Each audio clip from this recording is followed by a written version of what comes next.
We have spent the last 4 weeks journeying through Advent and lighting the candles to be visual reminder that God keeps us alive even in the darkest of circumstances.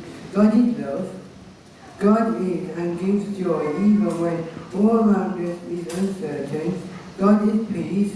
It is only in God that we have found completeness, wholeness and peace. Today we are lighting the 5th candle, the Christ candle. We have came to celebrate the birth of Jesus Christ, our Saviour and light of the world. Let's light the candle.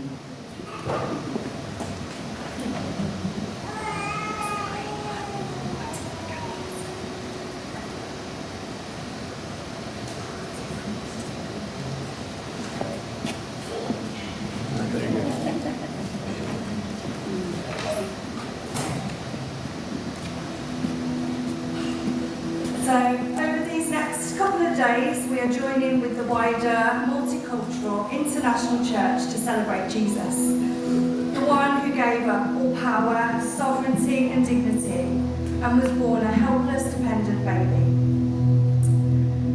I must admit, I've struggled with what to say this morning. I want to celebrate, but I also want to be real and sensitive to all of us that have struggles of all shapes and sizes. I remembered an encounter that I had with God earlier this year. We'd gone to visit my brother and his family who lived up in Hull, and we went to Bridlington for the day. I underestimated how long we'd spend there and had to head back to the car to sort the parking. But I set off on my own, no kids, just me. And it was as I was heading back, the sun was shining brightly in my eyes.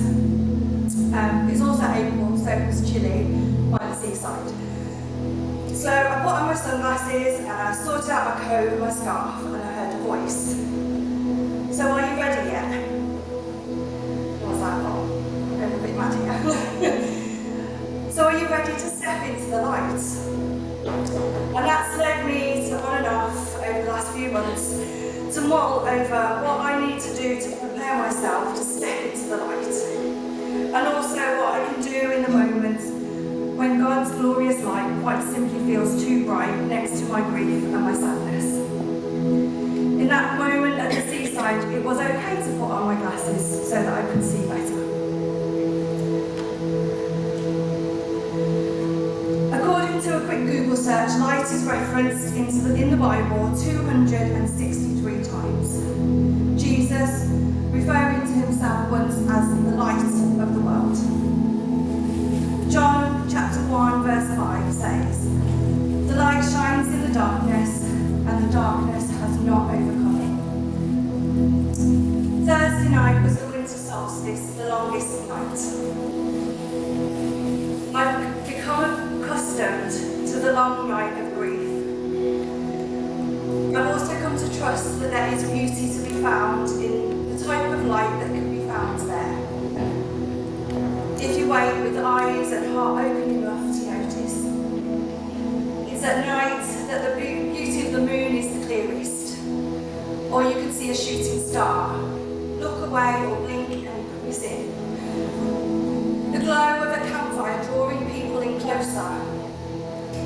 The Christmas lights twinkling, or like the house around the corner from me shining really bright on the dark nights. A friendly doctor at the walk-in centre, a bunch of flowers from a friend, a text message at just the right time, little sparks of light. Psalm 63 verse 7 says, "For you have been my help, and in the shadow of your wings,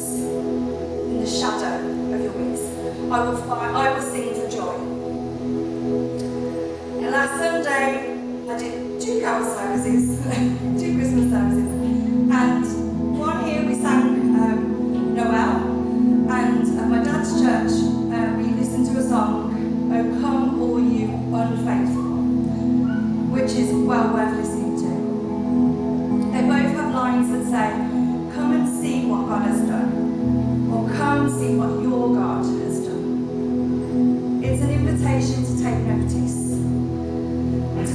notice of all that God has done, from the big and the obvious to the small, subtle, quiet acts of God's love, His light shining into our lives. So how do you feel in the light? There is so much to celebrate. Here there are first Christmases of husband and wives and babies' first Christmases. Maybe there's some new jobs or a much awaited change for next year to look forward to. Hopefully there'll be families sat round the table, which, as hard as that can be, is usually a blessing. Is God's light too bright right now? Perhaps if we allow God's light to shine from behind us, His light could illuminate the path ahead, even if it's just the next step. Or like a reading lamp angled to what's in our hands, maybe a talent or a Bible verse. Or maybe we could scooch closer to Jesus, much, much closer, under the shadow of His wings. And in time He'll ask you, are you ready? Because I believe it's a promise for the future. The light shall never be overcome by the darkness.